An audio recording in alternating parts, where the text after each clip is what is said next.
देखो सर, दूसरा कारण है, अगर अरविंद केजरीवाल जानते हैं कि अगर दिल्ली की सरकार गई तो 3 महीने के अंदर एमसीडी उनके हाथ से निकल जाएगा, पार्षद छोड़ के चले जाएंगे और उसका असर पंजाब पे पड़ेगा। पंजाब में भी आम आदमी पार्टी की सत्ता लौटेगी नहीं। तो अरविंद केजरीवाल जानते हैं कि दिल्ली हारूंगा तो मैं सारे राज्य गवा दूंगा, और यह तय है कि अरविंद केजरीवाल की जो बौखलाहट बता रही है इस बात, जिस तरीके से बयान आ रहे हैं, उनको जवाब नहीं सकता। शीश मलबे जवाब नहीं दे सकते। दिल्ली को शराब की नदी इतने ठेके दिए, उसका जवाब नहीं है। टैंकर माफिया को उनके पास जवाब नहीं है। तमाम तरह की योजना लेकर, और जो योजना लेकर आए थे वो संजीवनी और बाकी विभागों ने बोल दिया कि भाई ये फर्जी योजना है, ऐसे कोई रजिस्ट्रेशन नहीं हो रहा है। उनकी सरकार के जो अधिकारी वो कह रहे हैं कि रजिस्ट्रेशन नहीं कर सकते क्योंकि गैरकानूनी है। मुझे लग रहा है एलजी ने जांच के आदेश दे दिए। अरविंद केजरीवाल एक हारी हुई लड़ाई लड़ने की तैयारी कर रहे हैं, और तय मानना है जब चुनाव आएंगे दिल्ली विधानसभा के, अरविंद केजरीवाल ये चुनाव हारने जा रहे हैं। अच्छा, मुझे ये बताइए प्रेम जी, यहाँ पर पिछले कई दिनों से जो सुर्खियां बटोर रहा था वो ये भी था कि अरविंद केजरीवाल और उनकी पार्टी ने जो खुलकर मोर्चा खोल दिया राहुल गांधी एंड कांग्रेस के खिलाफ। अब मुझे ये बताइए और जनता को भी बताइए कि वो डेंट करेगा दिल्ली चुनाव इस बार, क्योंकि दिल्ली में कांग्रेस सरकार बनाएगी, इस बात पर बहुत कम लोग भरोसा करते हैं, लेकिन इस बात पर जरूर भरोसा करते हैं कि अरविंद केजरीवाल को बहुत बुरी तरह नुकसान पहुंचा सकते। देखिए, सरकार बनाएंगे ये बात तो आम आदमी पार्टी भी बोले तब भी आप भी क्वेश्चन कर सकते हैं, कोई भी कर सकता है, बीजेपी पे भी कर सकता है। तो कांग्रेस जिसके पास बहुत 5-6% वोट रहा है वो सरकार बनाने की बात करेगी तो आपको आश्चर्य लगेगा, लेकिन राजनीति बदल रही है ये तो दिख रहा है। और जो पुराने वोट बैंक कांग्रेस को लौट के आ रहे हैं तो इससे एक बेचैनी पैदा हुई आम आदमी पार्टी में, तब उन्होंने कांग्रेस पर अटैक किया। लेकिन आप फिर देखेंगे कि उन्होंने अपने उस अटैक को वापस ले लिया है, इसको भी ध्यान दीजिए। नहीं, उन्होंने अटैक इसलिए किया क्योंकि कांग्रेस पार्टी कह रही है फर्जीवाल है, कांग्रेस पार्टी कह रही है, बीजेपी नहीं कह रही है, कांग्रेस पार्टी कह रही है ये देशद्रोही है, इस तरह के आरोप लगा रही है। आप जो बोल रहे हैं उन बातों के बाद जो उन्होंने आक्रमण किया, उस आक्रमण को अब उन्होंने रोक लिया है। कारण समझिए इसका। पर उन्होंने कई बार रोका, ये मैं पहले भी बताऊं, पंजाब में भी उनकी कोशिश थी कि गठबंधन नहीं दे रहा है ना, आप बोलने नहीं दे रहे, 2-1 लाइन में बोल देंगे। उन्होंने रोक लिया और रोकने के बाद क्या नजारा, उनको लग रहा है कि दलित के मुस्लिम्स और दूसरे परंपरागत वोटर्स कांग्रेस के पास आते भी हैं तो चलो इनको कुछ सीटें मिल भी जाएंगी तो हमारे सरकार बनाने में काम आएगी, इसलिए उन्होंने अपने आप को रोक लिया है। तो ये त्रिकोणात्मक संघर्ष है, और इस संघर्ष में बीजेपी के लिए, ये तो कह रहे थे ना कि आम आदमी पार्टी ऐसे सोच रही कि वैसे सोच रही होगी, समीर जी कह रहे थे, लेकिन बीजेपी भी ऐसे सोच रही कि अगर हम थर्ड हो गए तो क्या होगा, बिहार किस मुंह से जाएंगे चुनाव। सोच रही है क्या बीजेपी? ये सोच रही है क्या बीजेपी? अरे एक बार सिद्धार्थ जी, जनता तो नहीं कह रही है, जनता तो नहीं कह रही, मैं सिद्धार्थ जी से पूछती हूँ। सिद्धार्थ जी, अच्छा सिद्धार्थ जी भाई, आप ये सोच कर बैठे हैं कि तीसरे नंबर पे आ जाए तो कोई बात नहीं, रनर्स अप तो मिलेगा, 22 है हमारी जेब में। देखिए सिद्धार्थ जी, देखिए सुचारिता जी, इनकी एक गलतफहमियां बहुत जल्दी दूर होने वाली हैं। भारतीय जनता पार्टी प्रचंड बहुमत की, पूर्ण बहुमत की दिल्ली में सरकार बनाएगी। आम आदमी पार्टी कहीं भी नहीं दिखने को मिलेगी। ये जो इनकी जितनी बौखलाहट है, अरविंद केजरीवाल की जितनी छटपटाहट है, वो सब आपको भी सड़कों पर दिखेगी। कुछ नहीं होना, ये कुछ नहीं होना। प्रेम जी तो पता नहीं कौन सी दुनिया में रहते हैं, पर कुछ भी नहीं होना। भारतीय जनता पार्टी सरकार बनाने जा रही है और दिल्ली को वापस विकास की राह पर लेकर के जाएगी। चलिए मैं एक और इंटरेस्टिंग तस्वीर दिखाने वाली हूँ। आज दिल्ली के विधानसभा में, संजीव जी आ रही हूँ मैं, एक बार आ रही हूँ उसके बाद आती हूँ। दिल्ली में राजेंद्र नगर विधानसभा में योगी जी के पोस्टर लगे हैं और उन पोस्टर पर लगा है ना बटेंगे ना कटेंगे।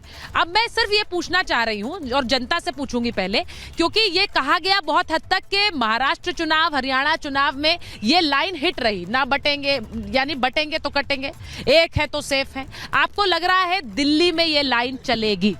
चलेगी, जरूर चलेगी, क्योंकि जो ये बीजेपी का नारा रहा है हिंदुत्व पे, तो ये तो बात सही है कि बटेंगे तो कटेंगे, ये नारा जो दिया है उन्होंने बहुत सही दिया हुआ है।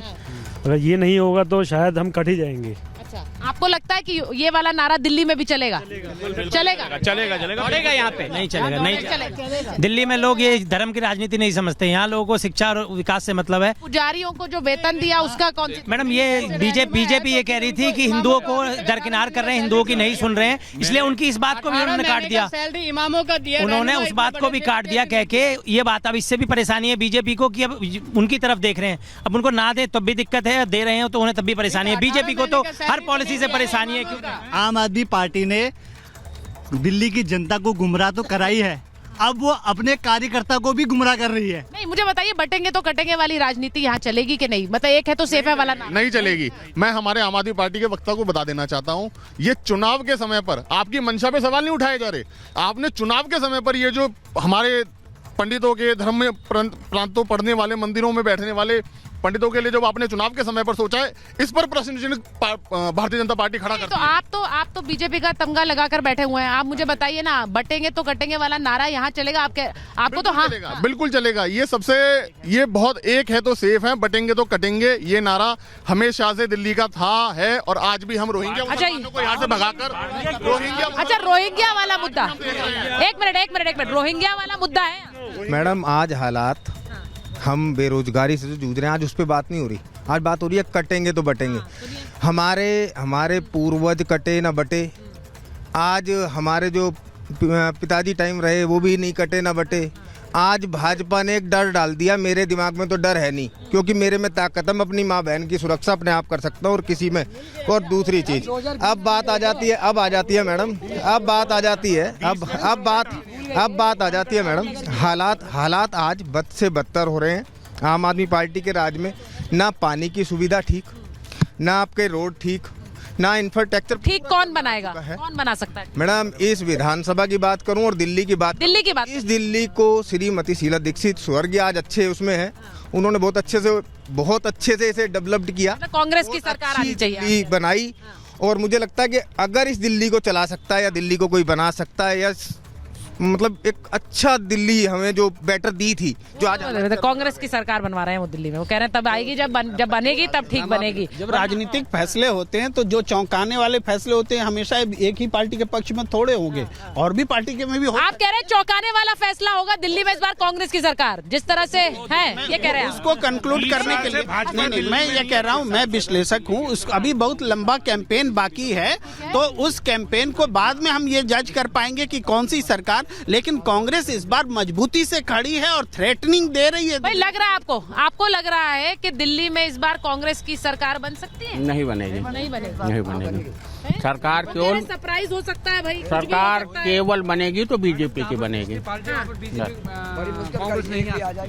जहाँ पर 3 पार्टियां होती है ना, वहाँ पर कांग्रेस का सुपड़ा साफ होता है। कांग्रेस का सुपड़ा साफ हो जाता है भाई। बताइए जरा, आपको लगता है दिल्ली में कांग्रेस आ सकती है वापस? कांग्रेस तो नहीं, पर फाइट है बिटवीन आप एंड बीजेपी। कांग्रेस वो तो पक्का है, कांग्रेस का आइकॉन से। भाई फाइट तो है। हाँ, बोलिए। कह रहे तीन पार्टियां लड़ती हैं, तो कांग्रेस और बीजेपी। पंजाब में इनकी सरकार नहीं है। पंजाब में बीजेपी का सुपड़ा साफ है। 3 पार्टी। अभी मेयर का भी चुनाव हुआ, इसमें कांग्रेस। ठीक है, मैं